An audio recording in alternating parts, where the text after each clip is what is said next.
7 años, una trinchera cultural.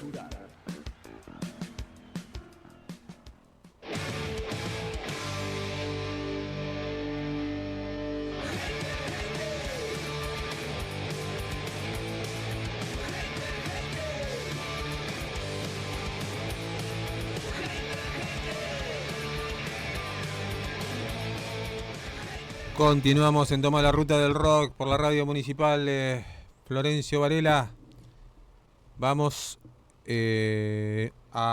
primero a mutearme, me tengo que mutear porque esto de la tecnología es así. Y después a darle la bienvenida a un invitado de lujo, Fer Rossi de Flema, quien nos está presentando sus nuevas canciones, su nuevo disco. ¿Qué tal, Fer? Buenas noches. ¿Qué tal? Buenas noches, che, ¿todo bien? Bien, bien, ahí escuchando un poquito la intro de Hater, ¿no? Este tema nuevo, de este nuevo disco, el primer single, un término muy utilizado en estas épocas. Contanos un poco qué tiene de actual este nuevo disco, qué tiene de realidad. Bueno, básicamente la mitad de las canciones son compuestas en esta época, algunas son de un viejo baúl de recuerdos que sacamos, por decirlo de una manera. En el caso de Hater, bueno, sí, o sea, en nuestra época, cuando éramos chicos, no existía esa palabra, sí existía el maltratador, lo que pasa es que tampoco existían las redes sociales para que se masificara tanto. Creo que esto es algo más de estos tiempos, ¿me entiendes? O sea, y que quizás afecte por ahí a las personas más vulnerables, los chicos, en la adolescencia. Uno ya es grande y lo que diga un hater, por ejemplo, con un proyecto como una banda, la verdad es que, o sea, uno sigue adelante igual, ¿me entiendes? O sea, pero nada, me pareció interesante hacer una letra sobre eso y nada, y la hice, pero no tiene nada, mayor significancia que eso. Ni más ni menos que eso, ¿no? Que saber que alguien a través de un aparato telefónico, una computadora, te puede agarrar y te puede hacer pasar un mal momento. Como decís, bueno, una persona adulta y ya con trayectoria quizás lo maneja de una forma, pero además en un momento de tu vida donde tenés sobrinos, hijos, vecinos, vecinas, eh, lo que antes quedaba en el colegio o quedaba en la cuadra de tu casa, hoy es universal. Claro. Eh, y tener la posibilidad de analizar eso ustedes como protagonistas o como parte de la sociedad, pero a través de la música, ¿cómo lo viven, cómo lo trabajan dentro de la banda? Bueno, yo creo que el artista, porque con perdón de la palabra en mi caso, ¿me entiendes? O sea, refleja lo que va viviendo, ¿me entiendes? O sea, es como que no es la actualidad, es lo que ya pasó, ¿me entiendes? O sea, uno no es un relator, eso lo haría un periodista, por ejemplo, Claro. relatar los hechos que están pasando ahora. El artista es como que observa y después relata. Eso es algo más en pasado, ¿me entiendes? O sea, nosotros, por ejemplo, con el tema de los haters, como te digo, o sea, todas las bandas tienen haters y que te cuestionan si esta canción está buena, si este integrante que cambiaste está bien, o no sé, o si la remera negra que usás no es tan negra. O sea, y como decís vos, antes eso quedaba, existió siempre, pero la verdad es que no hacía ese daño porque no solo con artistas, sino yo pienso que afecta más a los chicos. Hay muchos casos de chicos que son acosados por los compañeros y que se viralizan, ¿me entendés? O sea, los ridiculizan, ¿no? Y por ahí están formando su personalidad, ¿me entendés? Y la verdad que no, es un tema serio el tema del hater en sí, para la sociedad, en la política, en un montón de cosas se utiliza, bueno, tiene varias aristas, ¿no? Pero eh, es un tema que es de esta época, creo yo. O sea, no es nuevo tampoco porque hace varios años que existe, diría 10, 15, 20 años de que empezaron las redes sociales. Pero bueno, uno va, entre otras cosas que vive, era un tema que nunca habíamos tratado, por ejemplo, porque no existía en los 90, es eso. Claro. Claro, quizás existía de otra forma, otra cosa, pero ustedes siempre tuvieron una visión, ¿no? O un concepto de, ya sea de la realidad o de lo que viven o de las experiencias, este, tomar posiciones, o opiniones, y eso dentro de una banda, dentro de un movimiento cultural como es el rock, es importantísimo, ¿no? Porque lo sigue mucha gente, pero bueno, después de tantos años siguen teniendo esa necesidad y esa propuesta de análisis, ¿no? De darle un poco una vuelta de rosca a las cosas, ¿no? Otro punto de vista. Sí, yo diría que eso fluye un poco. O sea, uno, por lo menos personalmente, cuando compongo una canción, primero hago la melodía y la música, o sea, y después le meto una letra. Y también la letra te limita porque vos, más allá del mensaje que terminás dando, tiene que entrar en la fonética, te limita el uso de las palabras, no podés poner no es como un poema, por ejemplo, o un libro que vos podés desarrollar, ¿me entendés? O sea, porque tiene que entrar con la melodía. Entonces también eso es limitante, o sea, de hecho, algunos artistas en español hacen letras así muy elaboradas, ¿me entendés? A mí mucho no me gusta, ¿me entendés? O sea, creo que terminan cagando la canción, ¿me entendés? O sea, dicen que en inglés es más fácil componer porque usan menos palabras y los verbos entran mejor, ¿me entendés? O sea, pero bueno, uno lo que toca es en esta lengua y trata de aprovecharla. Lo que digo es que quizás cuando hacemos una canción lo que buscamos es el motivo de lo que va a hablar la canción, en lo personal, y después la desarrollamos, ¿me entiendes? O sea, que encaje con la fonética. No es que por ahí nos planteamos, vamos a transmitir este mensaje. Son cosas que van fluyendo, ¿me entiendes? O sea, sí, obviamente tenemos una postura a través de los años y estamos de un lado marcadamente y no del otro, pero eso sale natural. Claro. Jorge, Sí, ¿qué tal? ¿Qué tal? Buenas noches, ¿cómo estás? Jorge Flores te saluda, ¿cómo andás? ¿Todo bien? ¿Qué tal, Jorge? ¿Todo bien? Bien. Bueno, me gustaría hacer mención porque en Fuera de Control hay un, digamos, cambio entre comillas muy importante para Flema, que fue, me parece, ¿no? La presencia de Michael, ¿no? El guitarrista de Capanga, que ya él estuvo, ¿no? Ya fue productor en No Nos Rendimos, creo, si no me equivoco, ese disco. Pero me pareció muy importante, muy interesante también esto que en un momento declaraste que no lo habían reemplazado, ¿no? Pero en este momento notaron el faltante, o sea, notaron como que había falta de una primera guitarra. Contanos un poco ese desarrollo porque realmente es muy interesante como, bueno, como autocrítica o autodescubrimiento. Claro, bueno, el guitarrista que falleció en 2019, Gonzalo Díaz Colodrero, que es compositor también en este disco, era un primera guitarra. Luigi también es primera guitarra, pero es más rústico, más rockero. Quizás en algún sentido no tiene tanta ductibilidad en el desarrollo de los temas. Es buen violero, obviamente, ¿no? Pero siempre que nos caracterizamos por tener dos primeras guitarras. En algún momento no, y también la calidad de la primera guitarra también depende de que sea la primera guitarra, ¿no? Eh, y bueno, cuando pasó lo de Gonza, nos acomodamos, yo agarré el bajo de vuelta y el muchacho que está tocando el bajo ahora, que es Bruno González, se pasó a guitarra porque sabe tocar, pero es más guitarra rítmica. Y nos faltaba, o sea, hicimos el duelo y bueno, y con Mike, como decís vos, teníamos una amistad, habíamos trabajado ya con él en la producción de No Nos Rendimos. Y bueno, en un momento también fluyó, estaba caminando por una plaza y lo llamé y le digo, che, ¿por qué no venís a tocar? Sabiendo de que iba a ser difícil que cumpla toda nuestra agenda porque tiene prioridad con Capanga, lo hablamos en 5 segundos y lo aclaramos, ¿me entendés? Y bueno, a partir de ahí se sumó como guitarrista, viene a los ensayos, cuando puede toca, eh, pero principalmente se nota mucho en la grabación del disco, en las violas, en los arreglos, o sea, que hay un violero que la tiene, ¿me entendés? O sea, eh, sin, sin despreciar a los que nuestros guitarristas, entre ellos está mi hermano en el pasado, que también era muy bueno, ¿me entiendes? O sea, la verdad es que nos levantó, ¿me entiendes? Y nos hacía falta. Creo que desde la época del exceso que no se notan tan bien las guitarras, así que eso es una característica de este disco. Claro, y también, bueno, hiciste mención justamente, la pregunta es cómo fue acomodarse, ¿no? A dos situaciones límites, digamos, de muerte, de Ricky y de Gonzalo, que otras bandas de repente las exterminarían, pero ustedes tuvieron un proceso de duelo y continúan. Contanos un poco cómo fue acomodarse, ¿no?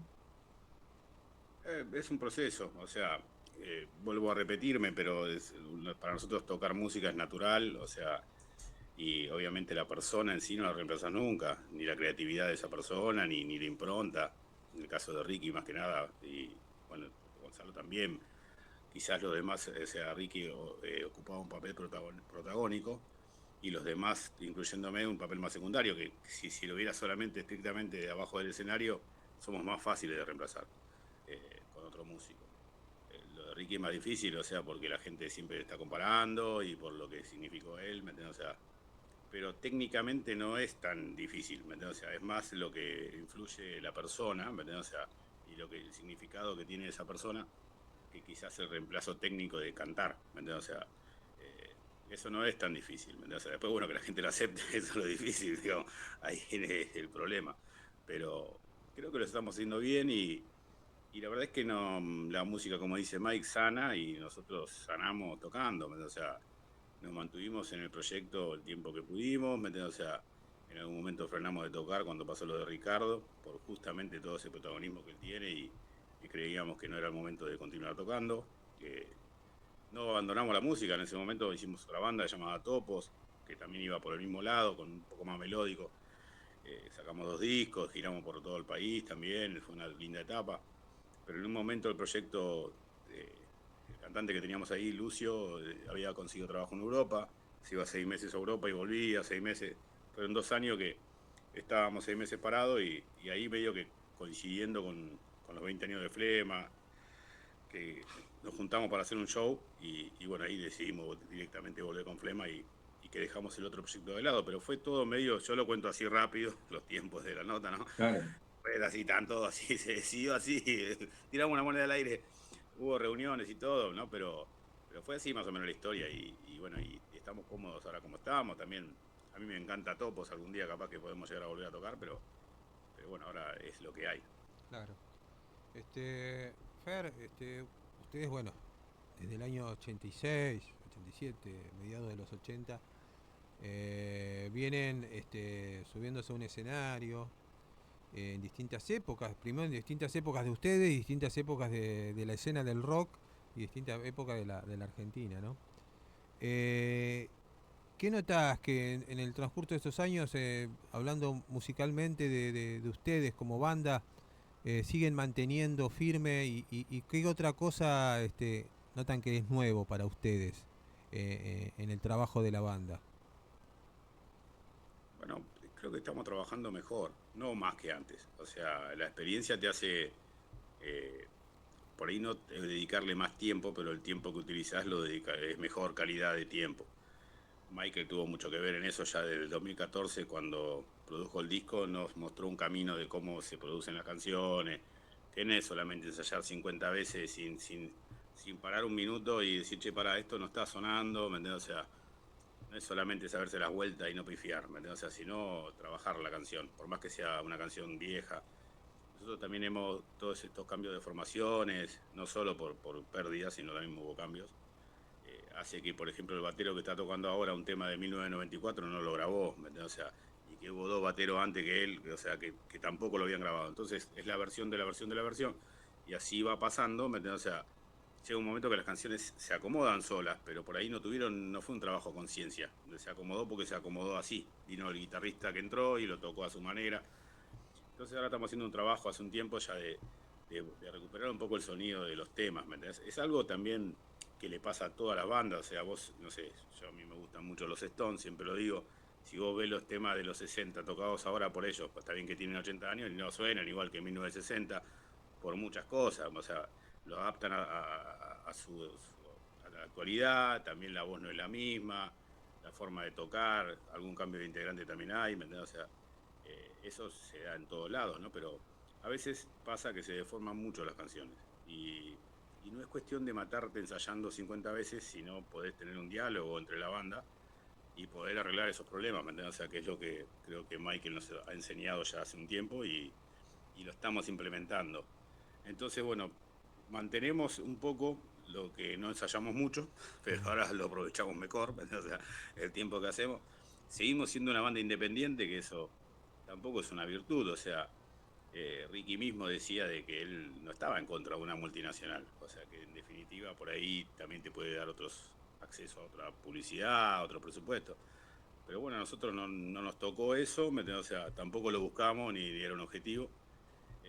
Y no lo digo como una bandera, pero también ser independiente le tenés que dedicar tiempo a otras cosas que no tienen que ver estrictamente con lo artístico, sino con la producción, con los shows, con todo, desde un flyer, ¿me entendés? Tenés que hacerlo con el grupo interno, los mismos músicos colaboran, mis compañeros colaboran con ese tipo de cosas, hay que hacer, no sé, un aviso para las redes y hay uno que sabe más de edición, el manager también trabaja con eso, aportamos ideas, cosas que quizás en otra banda, si tenés más recursos, no solamente te dedicás a lo estrictamente musical.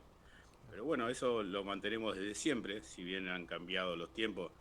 Recuerdo que Ricardo fue el primero que vi que hacía los cassettes pintados a mano y yo lo ayudaba, ¿me entendés? Pero la idea era de él, copiar los cassettes en doble casetera, sacar la fotocopia, eso bueno, ahora se hace más digital, pero era parte de lo mismo, ¿me entendés? O sea, era no esperar que llueva un productor y que nos arregle todo, sino que salir a buscar nuestra suerte, por decirlo de una manera.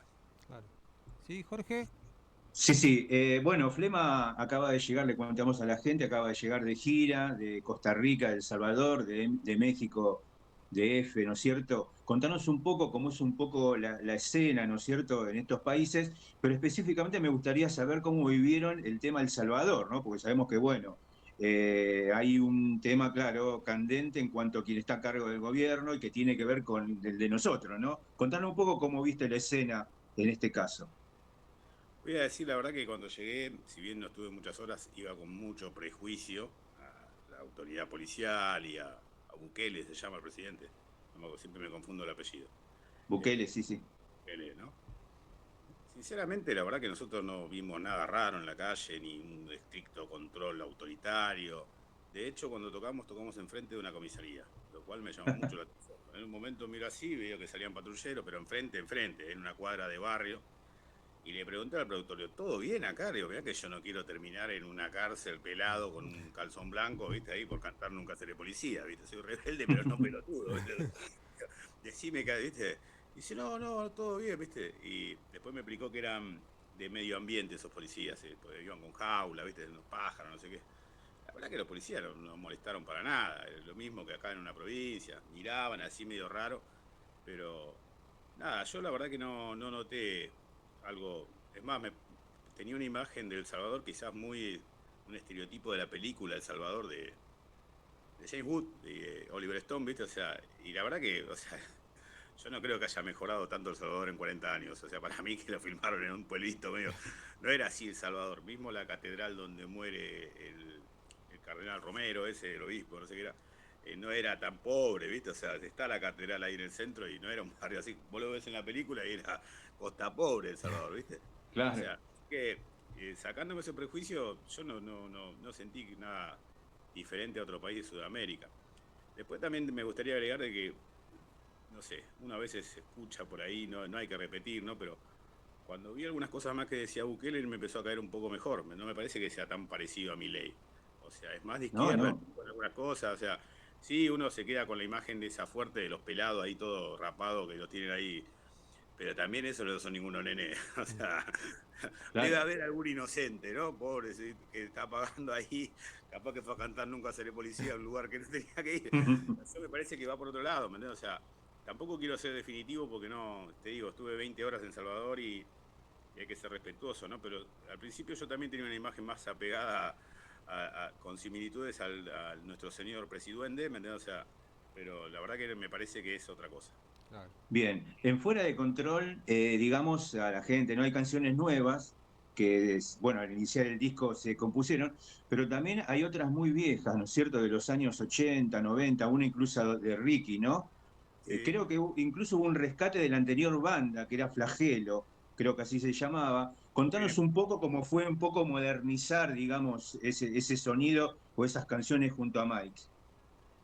Bueno, o sea, por ejemplo la de Flagelo que se llama Me voy a tomar, Luigi decían, esa canción no, esa es de rock and roll, no sé qué. Bueno, al final lo terminé convenciendo y la terminamos metiendo con la ayuda de Mike. La de Ricky era de una banda, un proyecto más que banda, pero si bien alguna vez tocó en vivo, se llamaba Alma Stone. Como el nombre lo dice, era el proyecto Stone de Ricky, ¿viste? O sea, más en el plano de viejas locas, esas cosas, mantenemos ahí los Stone. Y esa canción, por ejemplo, no había una maqueta, una grabación vieja de Ricky ni nada. La letra era muy corta y yo me la acordaba y los acordes también eran bastante simples. Así que la recreamos y bueno, toda la parte de arreglos y eso es nueva, ¿me entiendes? O sea, pero básicamente la melodía era así y la letra era esa. No hay mucho cambio ahí. Después hay una canción de Santiago que se llama La Revuelta, que es de una banda que él tenía, una de sus primeras bandas que era Brigada Hardcore, que también la tocó con Corruptor, una banda ahí de Quilmes, del amigo Antonio Zárate, y la tocó otra banda más también, una banda que no tocaba Santiago, que se llamaba Visión Saturada, que esa sí había una maqueta. Y bueno, esa canción es finales de los 80, principios de los 90, muy actual, no sé por qué, pero parece actual también, o sea, y después están los 3 temas de Gonzalo que hicimos, que son Si te vas, Relimar y Producto de una mente enferma, que en el caso de Relimar y Si te vas, él los había compuesto para Flema, para la vuelta de Flema. Él estuvo cuando volvimos en 2007 y se quedó hasta el 2010, después se fue y después volvió. Pero antes de irse había compuesto esas 2 canciones. Y la otra, que es Producto de una mente enferma, también era de una banda muy vieja de Gonzalo, que él siempre quería meterla en Flema, pero nunca, ya me acuerdo que en Caretofobia le habíamos dicho que no, porque era muy rockera. Él en ese momento lo hacía, tenía una banda que se llamaba Sucia Katy, y que era más una onda Guns N' Roses, por decirte de una manera. El tema tiene algo de eso en la introducción. Y nosotros en ese momento no lo vimos como adaptarlo con Ricky, a Caretofobia, a ese Flema. Y acá sí, me pareció, o sea, inclusive había dejado una maqueta actualizada, Gonzalo, de ese tema, grabada. Luigi respetó mucho el solo de Gonzalo, o sea, lo sacó muy parecido, me entiendes, a lo que hacía, porque tenía armado el solo, y varios arreglos también, así que, bueno, esas son las historias de las canciones Claro. que recuperamos del cajón de recuerdos. Un poco escuchándote, Fer, suena todo muy, muy familiar, muy cariñoso, ¿no? Muy, muy de amigos, muy de que pasaron los años, vinieron, se fueron, pero a la hora de contarla, todos tienen ese lugar y ponerle, se te escucha decir que bueno, que un músico respetó los arreglos del otro, que el otro rescató una letra del otro, que ¿sentís que Flema es eso? ¿Es un grupo de más que de música? Sí, sí, es mucho más que un grupo de música, por lo menos para mí, o sea, no lo digo como una cosa que tenga que significar así para los demás, ¿me entiendes? Pero para mí es parte de mi vida. Yo empecé a tocar en 1989, así que imagínate todos los años que llevo ahí, ¿me entiendes? O sea, a tocar en Flema, empecé un poco antes a tocar, pero prácticamente apenas empecé, entré a Flema. Así que y esta gente que nombro, mi hermano, Gonzalo, Ricky, no es esta gente, son mis hermanos también y amigos que uno habla así en presente de manera natural porque lo sentimos de esa manera, porque no pretendemos que la gente nos entienda el sentimiento que nosotros tenemos, ni que nos venga a ver por el sentimiento que tenemos. O sea, nosotros nos tienen que venir a ver por si le gusta o no le gusta, pero realmente para nosotros es una forma de mantenerlos vivos. eh, Esta forma de que vos notás de que hablamos así en presente y Claro, eso es claro. porque en un ensayo no decimos, che, vamos a tocar la canción cover, no me verá. Digo, tocá la de Ricky. O sea, Claro. lo decimos así. O sea, como Eh, quizás si él estuviera ahí adelante nuestro. y ustedes, Flema, como es una de las pocas bandas argentinas que vivió, ¿no? O sea, tuvo la suerte de tener un frontman, ¿no? Un tipo que superó la banda, que su imagen, que la gente lo adoptó y él también, recién hablabas un poco de lo que era la música o lo que ustedes estaban en el escenario para otra cosa, pero después la gente, la realidad, la historia, no sé, la vida misma, lo llevó a Ricky a tener ese cuadrito, ¿no? En la pared de muchos pibes y pibas de varias generaciones. ¿Cómo lo ves? ¿Cómo lo recordás a Ricky? ¿O qué opinión tenés de ese traspaso de la cuarta pared, como se diría en el teatro, ¿no? De llegar al público desde otra manera? Porque es un símbolo para mucha gente, Ricky. Sí, bueno, o sea, yo te diría que también antes de morir él ya era Claro. bastante ya había sobresalido por sobre todo los demás.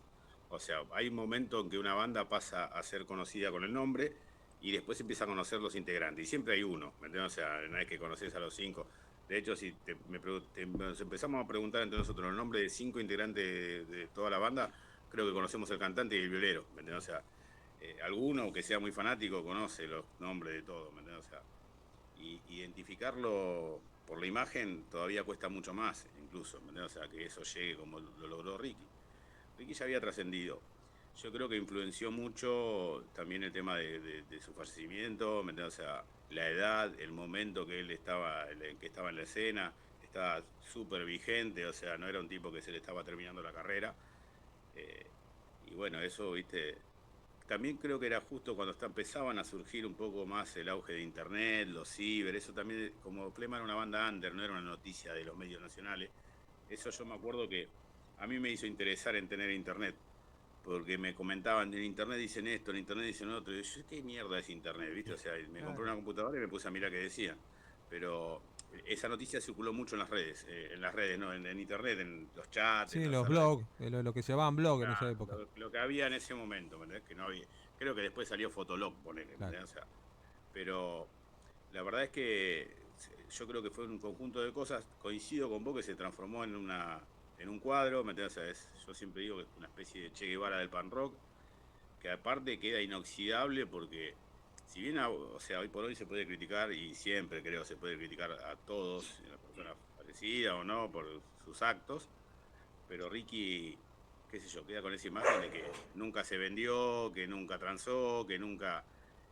que es real aparte, ¿no? Que no lo hizo, ¿no? Pero queda inmortalizado. Era un ser humano que tenía errores como todo el mundo, pero tenía un brillo muy especial y me parece totalmente justo el lugar donde está y sobre todo porque no se dio por una campaña orquestada, digamos, o sea, por un medio, por una compañía, ¿viste? Que quiere vender algo y te lo impone también a veces, ¿me entendés? O sea, Ricky fue un producto de la gente, es genuino eso, ¿me entendés? O sea, y la verdad que eso, contra eso no hay nada que uno pueda hacer para que pase o para que no pase. O sea, Claro. eso se da o no se da.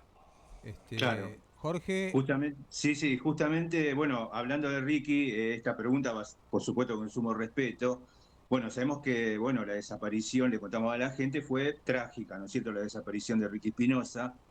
Y sabemos que también la falta de información sobre los problemas mentales, sabemos que es media trágica en Argentina de épocas inmemoriales, ¿no? A Ricky sabemos que le iba bien, ¿sí? O sea, tenía éxito en todo sentido, creo, ¿no? Bueno, habrá tenido sus problemas X.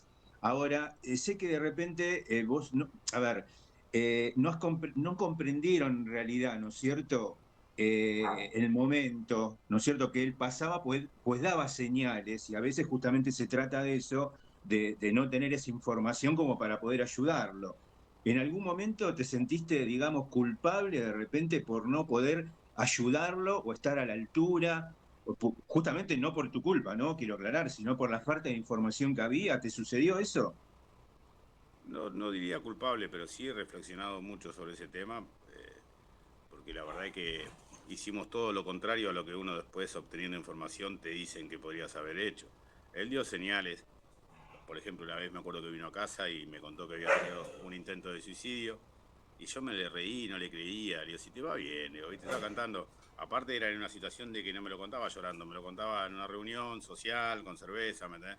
Entonces nosotros le decíamos que eso era para venderle a la gente. Le digo, andá a decirle a la fan, le digo, que te querés suicidar. No le creía, ¿me entendés? O sea, y la verdad que él recuerdo que me decía, no, pero vos no me creés, pero sí, es así, ¿viste? Qué sé yo, una vez tenía un fierro ahí en casa, un oxidado, le digo, si te querés suicidar, acá está, ¿viste? O sea, en una situación de que yo la verdad que no, me desconozco de cómo era en esa época, era mucho más chico, ¿me entendés? Y la verdad que no estaba preparado para cuidarlo, pero tampoco tenía esa información que tengo ahora. Quizás ahora, o si tuviera esa edad y hubiera tenido la información de que yo pensaba que el suicida no te decía nada, ¿me entendés? O sea, que iba y se suicidaba, ¿no? Que, o sea, por eso pensaba que me reía de lo de Ricky, porque si para qué me cuenta que se va a suicidar, ¿qué quiere? Que lo frene. Es como que yo te cuente al policía que voy a ir a robar el banco, ¿te quiere que no me agarre? ¿Me entendés? O sea, lo entendía de esa manera, por esa lógica. Pero la verdad es que, si bien no me siento culpable, lamentablemente no lo pude ayudar, ¿me entendés? O sea, uno que yo, mi manera de querer ayudarlo era sacarlo como minimizar el tema. ¿Entendés? O sea, para mí era diciéndole eso no es real, no iba a pasar, ¿me entendés? O sea, no tomándolo en serio y realmente era todo lo contrario. Eh, no pude hacer más, yo también no estaba 10 puntos, ¿viste? O sea, era muy joven, ¿me entendés? O sea, la rebeldía a veces, si bien no me mandé ninguna gran cagada en la vida, digamos que me súper arrepienta, tampoco, ¿viste? O sea, yo ya también tenía mi problema, ¿me entendés? O sea, entonces, pero no me aplaudo por haber tenido esa actitud. La verdad que era un ignorante, ¿me entendés? O sea, y actué como tal, ¿me entendés? O sea, sin saber. claro. Bien, la palabra acomodarse surgió en la charla 2 o 3 veces, ¿no es cierto? Tuviste que acomodar a ser la primera voz de Flema. A ver, ¿sentís que encontraste tu voz? O sea, que encontraste la voz interna como para poder expresarte en este momento después de tanto tiempo. Sí, creo que en este disco. O sea, ya había encarado ese camino en el disco anterior. y eso que muchos años que vengo cantando en vivo y algún disco en vivo y yendo a estudios. Eh, de hecho, cuando empecé a cantar el primer show fue en el Teatro Flores, que estaba hasta la bola, ¿me entiendes? O sea que mi debut como cantante fue ante 2000 personas. No tenía tiempo para ponerme nervioso o para ver que preocuparme por eso. Tenía que cantar y que salga bien.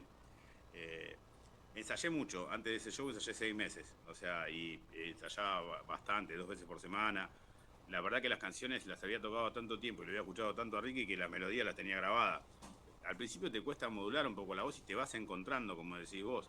O sea, no soy el mismo cantante, entre comillas, que cuando empecé a cantar. También te das cuenta cómo manejar el aire, tomar algunas clases de canto para lo básico, ¿viste? Para respirar y no matarme. También la elección de los temas con el tiempo te vas dando cuenta de que no tenés que salir con el primer tema ahí arriba porque, viste, el segundo te quedaste, la mataste a la voz, o sea, hasta que calienta. Ejercicio de calentamiento también, ¿me entendés? O sea, eh, aprendés a escucharte en el estudio, que tenés otro rendimiento, porque si te encontrás en un lugar con un buen micrófono y un buen auricular, la verdad es que rendís más. O sea, ¿me entendés? Con la tecnología no es lo mismo cantar con un retorno que un parlantito que anda medio mal, ¿me entendés? O sea, en vivo, me tenés que cantar en el estudio que te escuchás hasta lo que respirás, ¿me entendés? O sea, entonces, bueno, cuando vas con la experiencia, un poco de la astucia y un poco de calle, digamos, para hacer eso, sí, yo creo que he mejorado bastante, sin ser una luz brillante, ¿me entendés? O sea, pero además Flema exige que cante en un tono que es más alto que el que yo tengo. O sea, mi registro normal es más bajo, ¿me entendés? O sea, y Flema es una banda que por la línea que tiene no podés cantar así, como Jim Morrison, ¿me entendés? O sea, tenés que ir para arriba, ¿me entendés? O sea, de hecho me acuerdo que una vez, cuando habíamos grabado el disco en vivo Flema Not Dead, le regalé un disco porque venían a ensayar a mi sala, la Berizo, a Rolo Sartusi. Me dijo, dice, cantas alto, me dice. Me subió un poquito, le digo, ¿viste? O sea, pero era en la época que por ahí la Berizo todavía no había surgido tanto, ¿no? Pero se sorprendían cuando me veían y escuchaban la voz después, decían, este no es. O sea, de hecho, es como un elogio que me dicen a veces, o sea, pero sos vos el que cantás. Y me lo han dicho mucho con este disco también, así que debo andar por el buen camino. Y Fer, por otra parte, mi sí, última Jorge. pregunta va a ser la siguiente. El tiempo te puso como referente del estilo, ¿sí? Te ha puesto como un referente. Yo sé que no te gusta mucho eso, pero sé que es así. ¿Cómo vivís esa situación, no es cierto? Cuando de repente otras bandas más noveles se acercan a pedirte alguna, no sé, algún consejo, etcétera. Mirá, primero, o sea, lo que me quiera hacer el humilde, no me siento como un referente, sí como una persona respetada en el ambiente, de por colegas, o sea, no me siento creo que se debe sentir el Mosca, capaz, ¿me entiendes? O sea, o alguien, o Piltrafa, ¿me entiendes? O Ricky, ¿me entiendes? O sea, yo ocupo un lugar más secundario, pero eso no quiere decir que tenga muchos años en trayectoria y que haya pibes o muchachos que no mucho más chicos que yo que me pregunten cosas. Y siempre que puedo trato de dar un buen consejo, o sea, a mí no me molesta, yo creo que hay que compartir lo que uno sabe, ¿me entiendes? O sea, de hecho, cuando yo era muy joven como músico, en el lugar donde ensayábamos, estaban Rubén Basualto de Box Day, estaba Carlito Gardellini, eran más grandes que nosotros y tenían más conocimiento y lo compartían. Che, afinen, che, hagan esto, fíjate cuando vas a tocar acá cuánto te pagan. Nos tiraban tips, ahora te digo 3, pero ponele, o sea, y era esa onda, ¿viste? Pasarla para que la nueva generación, alguna, si la entendés, y si no, ¿viste? Bueno, seguí tu camino, pero yo siempre soy de dar consejo cuando me lo piden. A veces, ¿viste? O sea, no puedes esperar que sigan tu consejo a rajatabla o que si lo siguen vayan a funcionar, pero eh, yo me siento que soy un tipo respetado en el ambiente del nicho punk, ¿me entiendes? O sea, pero no un referente. Claro. Y no, y con esa situación estoy cómodo, o sea, me parece que me lo gané también. O sea, si no tuviera eso, no tendría nada. O sea, Es que, claro, quizás el ser respetado es más difícil que el ser referente. El referente, ¿viste? Es natural. El respetado lleva su trabajo. Es el haber andado, el haber caminado bien, ¿viste? Y eso es más costoso. Fer, agradecerte. ¿Qué sigue ahora con Flema? ahora estamos enfocados vamos a grabar unos videos de este disco, o sea, los que hemos sacado hasta ahora fueron sin nuestra participación, así que vamos a filmar uno con la banda y ¿Van a bueno, la actuar? presentación. ¿Te gusta ese rol de actuar? No, eso lo odio, o sea, más que tocar y que me filmen, no actuar ni no lo van a, no va a pasar nunca eso. Pero vamos a hacer la banda tocando con unos actores, así, tipo los videoclips, ¿no? Más con Claro, está trama. bueno. eh, y alguna sorpresita que vamos a tener ahí. Y la presentación en la trastienda, esa es lo que estamos enfocados ahí. Después hay varias fechas que tenemos ahí, pero lo que bajamos entre la banda es no apurarnos por salir a tocar, esperar que el disco corra un poco más su camino. No es mágico, ¿viste? O sea, hoy no... si bien nosotros estamos acostumbrados por ser independientes, o sea, no es que vos lo publicás en las plataformas y todo el mundo lo escuchó. Tarda, hay gente que se entera dentro de 6 meses que salió el disco. Claro. Y pasa con bandas más conocidas que nosotros, así que no tenemos necesidad de salir a tocar como locos. Así que vamos a esperar y vamos a elegir las fechas que nos parece bien estar y darle tiempo a la gente para que escuche un poco el disco, ¿no? Que tenemos ganas de que lo escuchen. Antes de pedirte un tema del disco para despedirnos con ese tema, consultarte la última pregunta. ¿Sentís que sigue habiendo una escena punk en la Argentina? Sí, hay una escena diferente a la de los 90, pero la escena están las bandas, está la gente. Eso es una escena. Quizás no estén los festipunk de cemento hasta las 7 de la mañana, pero eso ya era otra época. Sí. Teníamos el hígado completo ahí todavía. No mal que no estamos en esa época. Fer, muchas gracias a vos, a toda la banda, bueno, desearte lo mejor que en este disco, con los shows. La radio municipal de Varela es una radio, viste, no comercial, es una radio del Estado municipal que tiene como finalidad, como siempre decimos, de mostrarle al artista que tiene un lugar para contarle a la gente y a la gente que encuentra a su artista. Y Florencio Varela con Flema tiene un amor incondicional de hace décadas. Así que nada, agradecerte a vos y te esperamos pronto por estos lados. No estás lejos. No, ya voy ahí para aquel lado seguramente. Varela siempre es un placer visitar. Y bueno, yo agradecerle por la nota, por el espacio y gracias por apoyar la cultura y las bandas que por ahí no son tan comerciales que no sonamos en todos lados. No, por eso. Bueno, Fer, muchas gracias. Decinos un tema para escuchar. Si te vas. Si te vas. El nuevo disco de Flema pasa por la radio municipal, Fer Rossi, cantante, y bueno, charlamos de todo, charlamos de la historia, del presente y del futuro. Quiero despedir a mi compañero Jorge Flores, compañero y amigo ahí en la Baticueva del conurbano. Nunca vamos a pasar la dirección donde está esa Baticueva. Matías Tempestel en la operación técnica, hoy Mica de Rosa dándonos una mano en la producción. Mi nombre es Gustavo Cristal, nos esperamos el próximo miércoles a las 7 de la tarde acá en Toma la Ruta del Rock por la radio municipal.